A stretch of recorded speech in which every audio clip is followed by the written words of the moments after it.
14 नवंबर 2025। Sydney का बॉन्डी बीच, समुद्र की हवा में नमक की खुशबू थी और आर्चर पार्क में हनुका का जश्न अपने चरम सीमा पर था। करीब 1000 लोग जमा थे। परिवार, बच्चे, बुजुर्ग। रबी मेनोरा के दिए जल रहे थे। बच्चे हंस रहे थे, लोग एक दूसरे को बधाइयां दे रहे थे। सब कुछ शांत था, खुशहाल था, सुरक्षित लग रहा था। लेकिन किसी को अंदाजा नहीं था कि यही खुशी कुछ ही मिनटों में चीखों में बदलने वाली है। शाम करीब 6:30 बजे के आसपास पार्क के बाहर एक गाड़ी आकर रुकती है। 2 लोग उतरते हैं।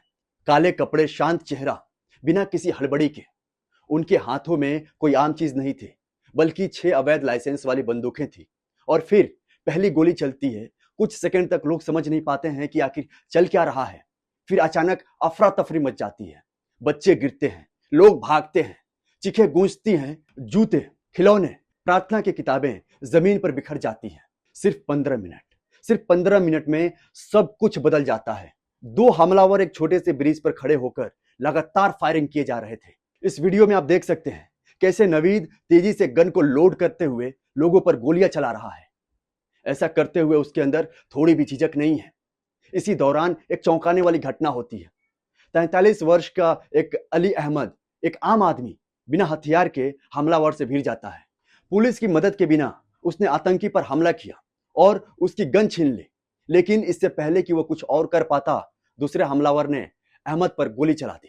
अहमद को 2 गोली लगी, लेकिन वह बच गया। इस एक आदमी ने पूरी दुनिया में बनाई जा रही एक तरफा कहानी को तोड़ दिया। गन वापस लेकर दोनों हमलावर फिर से उसी ब्रिज की ओर बढ़ने लगते हैं और फायरिंग करने लगते हैं। आखिरकार पुलिस ने उन्हें चारों तरफ से घेर लिया और दोनों पर गोलियां चलाई। जब गोलीबारी रुकती है, तब तक 16 लोग मारे जा चुके होते हैं। 40 से ज्यादा लोग घायल होते हैं, जिनमें 2 पुलिस अधिकारी भी शामिल होते हैं।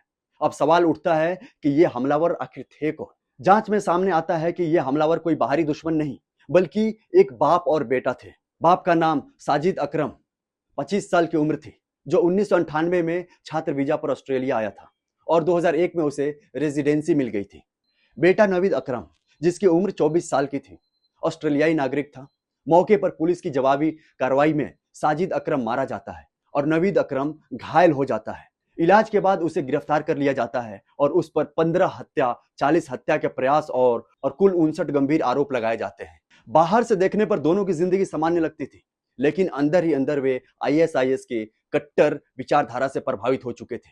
साजिद के नाम पर 6 हथियार रजिस्टर थे और पुलिस का मानना है कि सभी हथियार हमले में शामिल थे। वो पिछले 10 साल से हथियार रखता आ रहा था।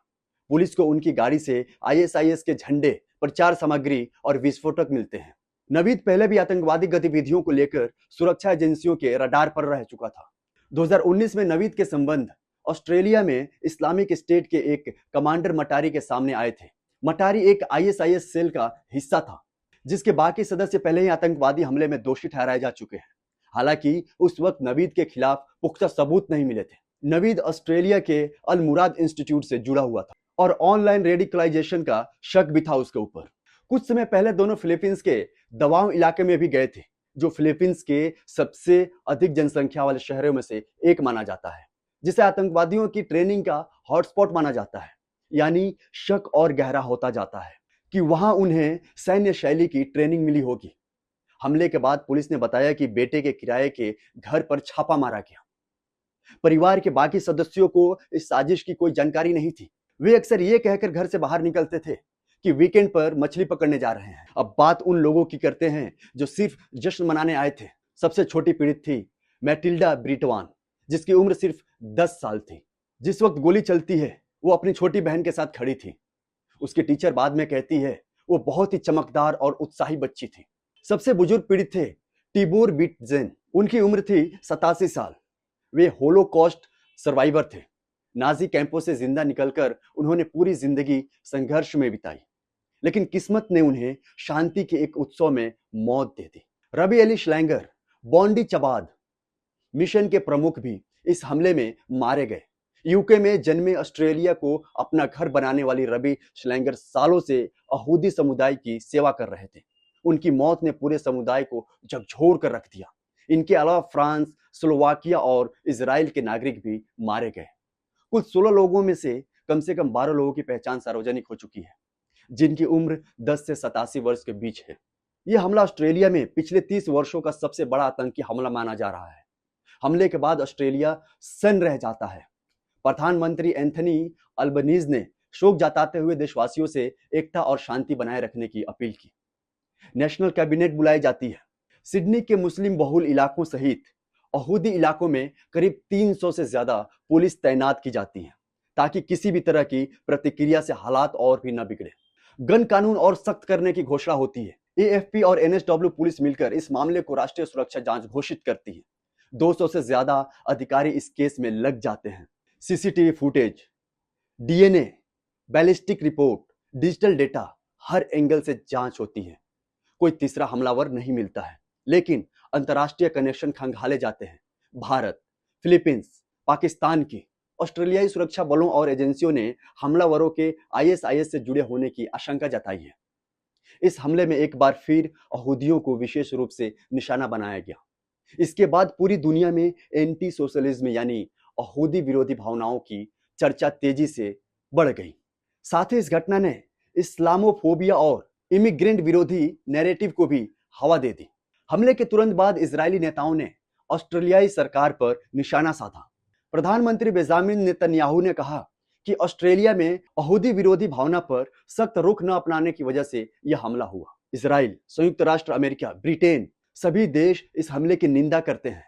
किंग चार्ल्स शोक व्यक्त करते हैं। अमेरिकी राष्ट्रपति डोनाल्ड ट्रंप भी हमले को अमानवीय बताते हैं। भारत की तरफ से आवाज उठाई जाती है।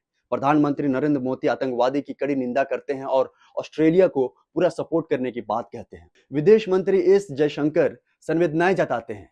भारत साफ साफ कहता है कि आतंकवाद के खिलाफ उनकी नीति जीरो टॉलरेंस की है। पाकिस्तान सरकार की तरफ से अब तक कोई ऑफिशियल बयान सामने नहीं आया है। सोशल मीडिया और टीवी डिबेट्स में चर्चाएं जरूर होती हैं, लेकिन उन्हें सरकारी स्टैंड नहीं माना जाता। हालांकि पाकिस्तान के राष्ट्रपति ने हमले की निंदा की, लेकिन सबको पता है कि वो कोई ठोस कार्रवाई नहीं करेंगे। इसी बीच सोशल मीडिया पर नैरेटिव और काउंटर नैरेटिव की जंग छिड़ गई।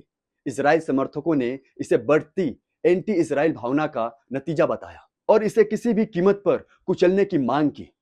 वहीं सोशल मीडिया का एक बड़ा हिस्सा इस हमले को फॉल्स फ्लैग ऑपरेशन बता रहा है, यानी यह आरोप लगाया जा रहा है कि यह हमला खुद इजराइल या मोसाद द्वारा रचा गया हो सकता है, ताकि ऑस्ट्रेलिया में फिलिस्तीन समर्थक प्रदर्शकों को बदनाम किया जा सके।